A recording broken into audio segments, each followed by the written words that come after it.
Hello again, everyone. Chris Mathieu with Forbidden Knowledge News. Join me for a once-in-a-lifetime opportunity to hear from and meet some of the most extraordinary scientists, researchers, and experiencers ever to come together in one event, the Laughlin UFO Mega Conference. It's going to be February 15th through 22nd in Laughlin, Nevada. There's going to be over 30 amazing speakers. 9 of them are international, coming in just to present unprecedented information to you. Today, I'm very happy to welcome hypnotherapist and author of 21 books, Dr. Bruce Goldberg.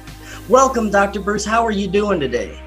I'm doing fine. It's a pleasure to communicate with you digitally. Yes, it is. We live in amazing times. And I can't wait to meet you at the conference. You're going to have an amazing presentation. You're going to be discussing the possibility of UFOs actually being us humans from the future, which I've considered before, and I find the theory very fascinating. I'd love to hear what you have to say about it. First, tell us a little bit more about yourself. Tell us about your background and what brought you to this research. Well, I have an active biology. My doctorate is in dentistry, of all things, and I have a master's in counseling psychology. So I've been in this field for a long time, dealing with, I started out using hypnosis for doing things like life regression. I developed the concept of taking people into future lives called Future Life Progression. My first book was published in 1982 called Past Lives, Future Lives.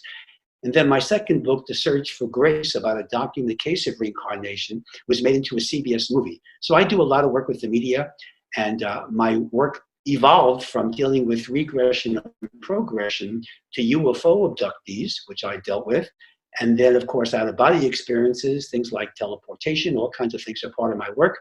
And then the last part, which is the most interesting and the basis of my talk at the conference, is the idea of meeting people from our future that Chrononauts, they're time travelers, as we call them, from the 30th to the 50th century, the 31st to the 50th century. Would you like to see what some of these time travelers look like?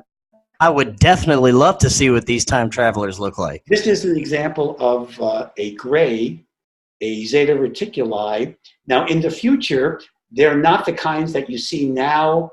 They're actually working on a time traveler team. There's usually 2 of these on a team, and they help us with, they help the time travelers gather material and do their research. The second type of time traveler is a hybrid. This is what a hybrid looks like. It looks like half human, half ET, and they look pretty human, except they have these faceted eyes that the closer you look at one of these guys, the more that you realize you're not in Kansas anymore, okay? The other type, which is the kind of person you want to keep away from, these are the reptilians. These are actually like criminals from the future. So these are the ones that time travelers will chase after to keep them away from us, because they're very cannibalistic. They tend to eat their mistakes, okay? The last type is the head of a time travel team, which is the pure human chrononauts. So here is an example of a pure human. This guy is actually on the cover of my book, Time Travelers from Our Future, and he looks like a Malibu surfer, but he's actually 85 years old when this depiction is made. So these people know how to slow down the aging process. So those represent the time traveler team. The pure human is in charge. He's got a hybrid and a couple of grays normally in the team. And the first time travelers began in the 31st century, and they come back in time, and they have actually given us our technology. If you wonder why we are who we are today, hopping in trees or climbing up trees, it's because time travelers have actually been around since ancient times. Ancient Egypt, Persian civilization, Rome, Greece, all those civilizations have communicated by time travelers. And that's what my work and my presentation will discuss. That is fascinating. Now, you said there were hybrids. So I'm assuming at some point we were either doing genetic experiments or actually intermixing with different alien species. Is that right? Yes. You think of like one of the purposes, one of the problems with the grays, the Zeta Reticuli as we call them, is that they have problems with fertility. So they collect sperm and egg samples. That's the classic mentality of current time grays. In the future, there is still collecting of sperm and egg samples because they have a problem with fertilization. So there's a form of artificial insemination that's done, and that's where the hybrids come in. But it gets even more complicated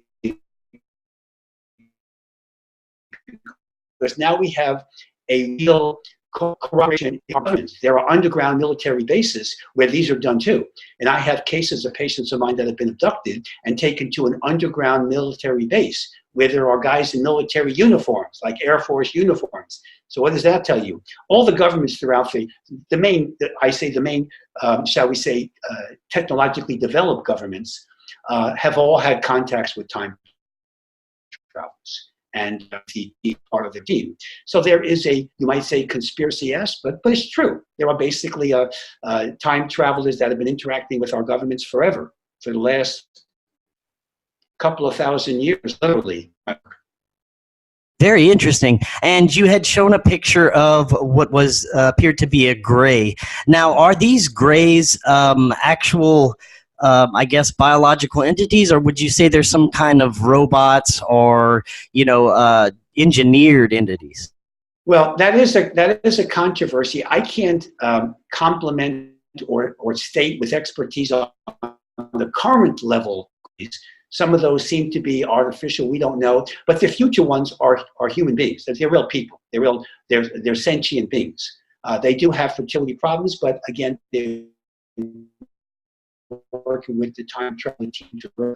They are real people. I mean, if you see a person who's been abducted, they will tell you they will never see a gray eat or defecate or do any biological function. So that's why they think that they're like artificially, like some synthetic being. But the ones in the future are real. Now, what would be some of the purposes of them coming back? Is it just to observe, to learn? Are they trying to affect our future in any way? What are some of the purposes? Well, think of it as a self-interest in a very positive way. Time travelers are very spiritual people. They're not here to hurt us or whatever. Think of it, they're the future. So the less we screw up and mess up our world, the better it is for them in a couple of thousand years, you see, or 1,000 years at least. So they have a vested self-interest. They actually help with growth, as well as healing, as well as technological advancements. For example, one of the things that they communicate with us is during our dream levels. There have been studies to show that 80% of scientific breakthroughs, as well as creative breakthroughs like in art, literature, music, occurred during the dream levels. People have a dream, they go to their table or their instrument, whatever, or their laboratory, and they come up with this brilliant breakthrough. Well, that's not a coincidence. These time travelers travel in the fifth dimension, so you can't see them unless they come down to the third dimension by lowering their frequency vibrational rate. So if they interact with you in the dream levels, they can say, hey, this is how to solve this problem. This is how you can create. And when the person wakes up in the morning, they don't know what the origin of that creativity is. They just assume it's their natural talent. So time travelers interact with us in our dream levels mostly. Very interesting.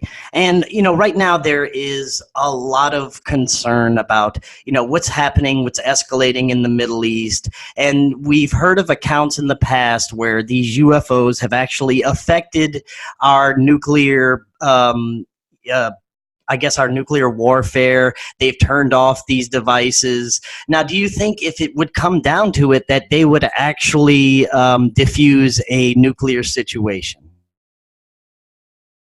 Well, the classic, what I call current century ETs, have been known for many years to interact. Like some of our nuclear testing has been compromised. Some of the space program has been compromised when they shouldn't have been. It wasn't just a defect in our equipment. So the reason why they would, now these are not time travelers. These are current day ETs. There's a difference in the time travelers. So the current day ETs, yes, they were trying to inhibit our growth because they don't want us to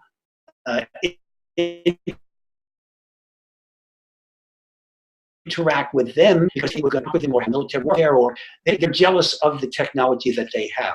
So in reality, they have failed miserably because look what we've done. We've got nuclear power. We've got a space program.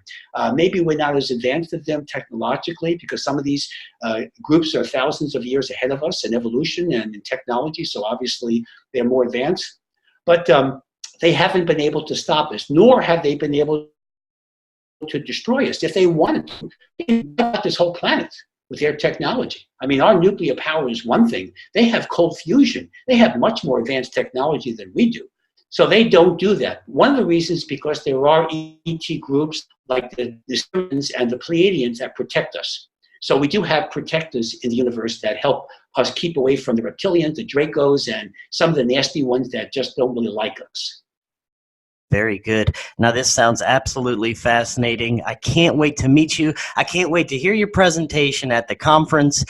Before you go, let everyone know where they can go to find more of your work. Okay, we go to my website, which is www.dr, that's D as in David, R as in Robert, and then you spell brucegoldberg.com, BRUCEGOLDBERG.com.